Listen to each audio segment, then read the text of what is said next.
टिकैत किसानों, नौजवान साथियों, आज टिकैत साहब की 13वीं पुण्यतिथि और अम्मा जी की 15वीं। और इत्तेफाक ये है कि दोनों का दाह संस्कार 15 तारीख में ही 4 बजे हुआ, 2 साल बाद में, 2 साल के अंतर में तारीख वही रही। जब अम्मा जी का आया तो टिकैत साहब पैदल ही गए गोश्त लेकर सबके साथ में, और 2 साल के बाद में हमारे बीच से वे भी गए। लेकिन उनकी विचारधारा, उनके लोग जिन्होंने साथ में काम किया, वो आज भी 13 साल बाद तक भी वो विचारधारा जिंदा है। तो आदमी जिंदा रहता है, उसके विचार हमेशा जिंदा रहते हैं। चाहे वो किसान कौम के लिए सर छोटूराम रहे हो, चौधरी देवीलाल रहे हो, चौधरी चरण सिंह जी रहे हो, सरदार भगत सिंह जी रहे हो, जिन्होंने आंदोलन किए, जिन्होंने समाज को एक रास्ता दिखाया। और आज भी लगता था कि लोग हताश से हो गए कि भाई अब क्या होगा, आने वाले टाइम पे सरकारें बहुत बेडबागी। हमने ये कहा कि दुनिया में जब भी क्रांति आती है तो वैचारिक क्रांति रूस में चला हुआ है। 1 साल 13, उनको 13 महीने हो गए, रास्ता बैठा नहीं। और हमारा आंदोलन भी दिल्ली में 13 महीने चला। वो हथियारों की लड़ाई है क्रांति, ये वैचारिक क्रांति थी 13 महीने। दोनों में अंतर देखना, क्योंकि उसका अंतर अभी आपको देखने को मिल रहा है, लोगों के विचार में देखने को मिल रहा है। संगठन को मजबूत करने पड़ेंगे आपको। हमने बार बार ये कहा कि ये जो सरकारें थी, ये वो सरकारें नहीं थी कि जिन सरकारों को लोगों ने वोट करा था। वो थी नहीं सरकारें ये तो उनके नाम पे भी कब्जा करा और काम दूसरे करे। वे लोग तो है ही नहीं इसमें, जो आज से 20-25 साल 30 साल पहले थे, वे सरकार में आज है ही नहीं। अगर वे लोग सरकार में होते तो किसानों से बातचीत होती, गांव के लोगों से बातचीत होती। आप सब यहाँ पे गांव के लोग हैं, सब शहर में रह रहे हैं, नुकसान कहाँ होगा आपको पता भी नहीं चला। ये पूंजीवाद हावी है, पूंजीवाद का एक गैंग है पूरी दुनिया में, उसका भारत में भी असर देखने को मिल रहा है। सिलेंडर 400 रुपए से 1200 रुपए हो गया, पता ही नहीं चला। ट्रैक्टर ले रखे आपने कि 10 साल में ट्रैक्टर नहीं चलने का। कौन आदमी मुझे ये बता दो कि जो 10 साल में अपने ट्रैक्टर को खड़ा कर देगा। हम ट्रैक्टर की लड़ाई लड़ रहे हैं, गाड़ी वाला अलग इशू होगा, क्योंकि हम गाड़ी की बात नहीं करते।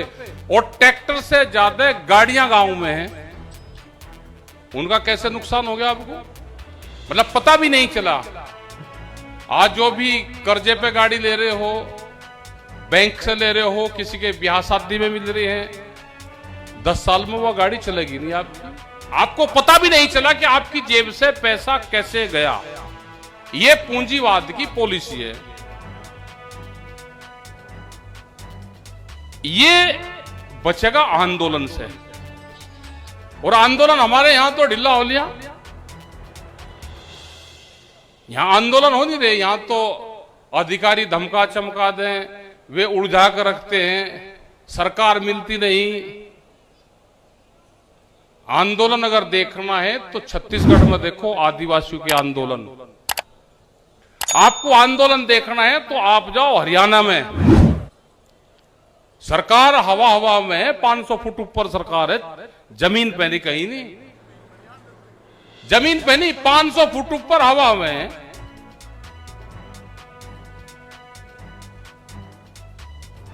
हरियाणा वाले तो बहुत क्रांतिकारी है, आते जाते रहो ना, बस थोड़ा सा शांत रखो उन्हें,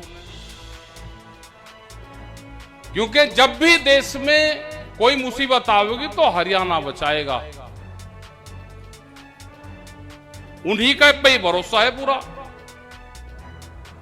पंजाब बचाएगा, राजस्थान और ये जो पश्चिम जो बेल्ट है ना,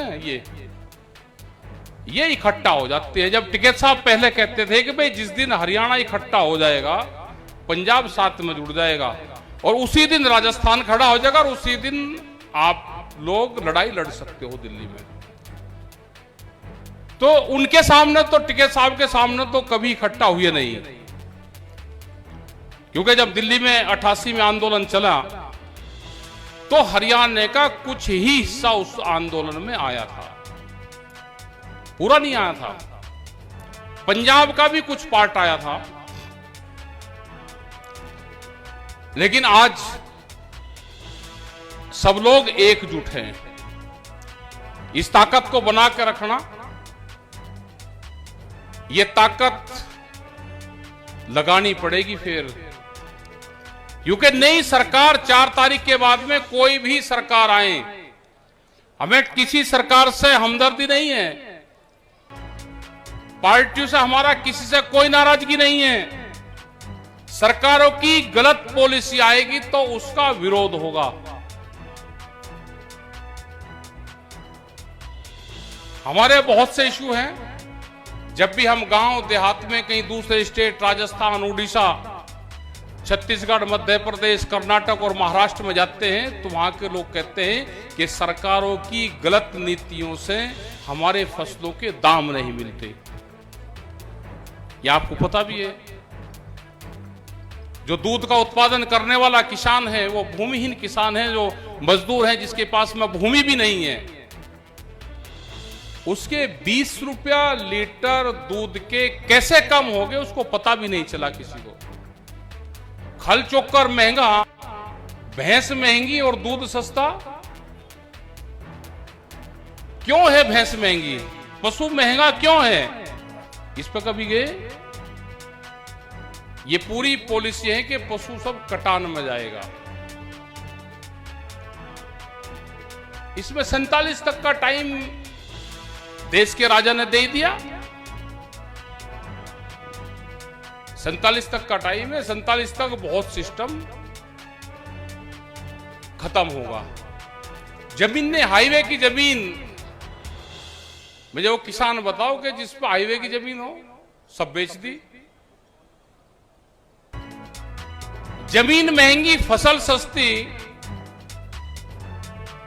भैंस महंगी और दूध सस्ता। कर्जा बैंक वाले घर घर घूम रहे हैं कर्जा लेके कि कर्जा ले लो। तो भाई आंदोलन के लिए तो रहो तैयार। और जमीन आपकी है नहीं, जमीन आपके बाप दादा ने आपको दी, तो आप इसके रखवाली हो, बेचने के हकदार नहीं। अगर आपके पिताजी और बाप बाहर बेच देते तो आप क्या करते?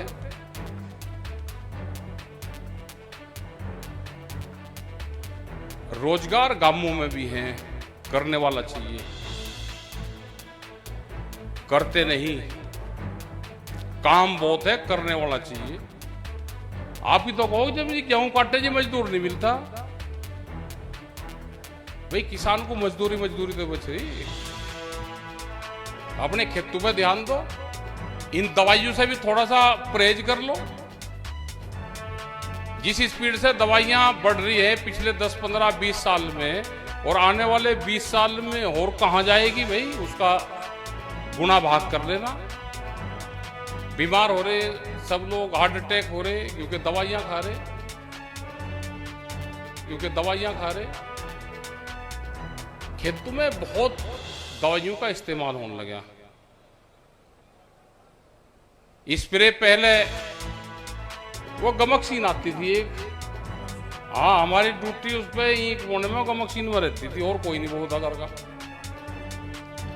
अरे भाई उसके बाद तो फिर एक वो हाथ वाली स्प्रे वाली मशीन आई। फिर कंपनी वालों ने कहा, सरकार ने, कि नहीं छूट पे देंगे, हम बिजली वाली देंगे, वो बैटरी वाली छूट पे देंगे। ये नहीं समझा कि छूट पे क्यों दे रहे हैं। दवाई बेचने वाली कंपनी मशीनरी को छूट पे दिया उन्होंने कि लोग दवाइयों का ज्यादा इस्तेमाल करें।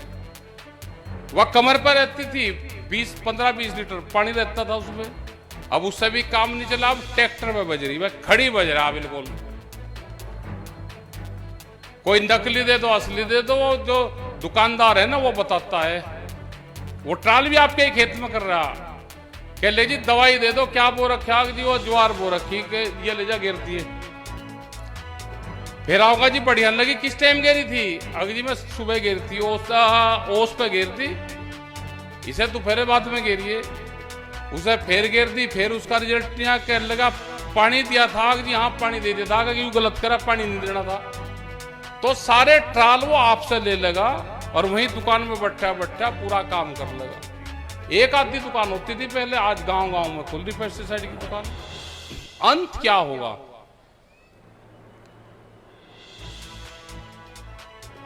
नेचुरल फार्मिंग के भी कोर्स आ रहे हैं बहुत, गूगल पे भी देख लो, उस पे भी आ रहे हैं। गौमूत्र है, उसका पूरा छिड़काव का पूरा सिस्टम उसका बनता है। वो पालेकर की पॉलिसी है, वो देख लो गूगल पे, उस पर मिल जाएगा। लेकिन वो करना पड़ेगा। इन दवाइयों का इस्तेमाल थोड़ा सा कम करो, नहीं तो बीमारी और ज्यादा बढ़ेगी। और अपने संगठन पर ध्यान दो, आंदोलन पर ध्यान दो। ये आज का ठीक प्रोग्राम रहा कि बहुत से गांवों में यहाँ से सामान खाने का वो बनाकर लेकर आए। ये आस्था टिकैत साहब के प्रति उनकी आस्था जुड़ी हुई है। यहाँ पे बहुत से कैंप लगे, ब्लड डोनेट के भी 3-4 गाड़ियाँ यहाँ पर आ रही। बहुत लोगों ने डोनेट करा। ये लगता है कि 200 यूनिट से भी ज़्यादा तक शायद जाएगा, उससे भी ज़्यादा चल जाएगा। अभी जब इसकी काउंट होगा तो बहुत जाएगा। आंखों के कैंप भी है, यहाँ से कई बसें भर भर कर चली गई जिनके ऑपरेशन होने। तो इनसे बात करेंगे कि जब हर महीने 17 तारीख की मीटिंग हो तो ये कैंप लगते रहे, आसपास के गांव के लोग आ जाए। फिर इनसे बात कर ले, किसी दूसरे दिन फिर कहीं मीटिंग हो किसी दूसरे गांव में लगवा दे। कभी निसार जा लगाओ, कभी फुगाना लगता है, कभी किसी गांव में लगवाओ, बस शहर में नहीं। अंक वालों को बुलवा लो, कैंप लगवा लो, भाई वहां पे कैंप है, मीटिंग रहेगी, एक मीटिंग रख लो।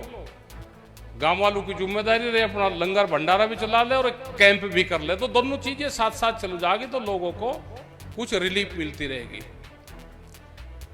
तो आप लोग यहाँ पे आए, सभी सबका धन्यवाद। बहुत लोग आए अलग अलग जगह से, उत्तराखंड से, हरियाणा से, उत्तर प्रदेश से, हमारे गायक मंडली, हमारे जितने डॉक्टर हैं, जो हमारे यहाँ पे टीचर हैं, उन्हें भी बहुत यहाँ पे भंडारे, लंगर भंडारे चला रखे थे। तो सभी लोग अपना खाना खाते रहे। केले का प्रसाद बहुत चल रहा था, तो चलाते रहे। और जितने भी टेंट की, इसकी खाने की, हवन की जो व्यवस्था करी, उन सब का भी धन्यवाद है आज, क्योंकि सभी लोग यहाँ पे आए, सभी पार्टियों के लोग यहाँ पे आए, तो उन सब का भी धन्यवाद। जय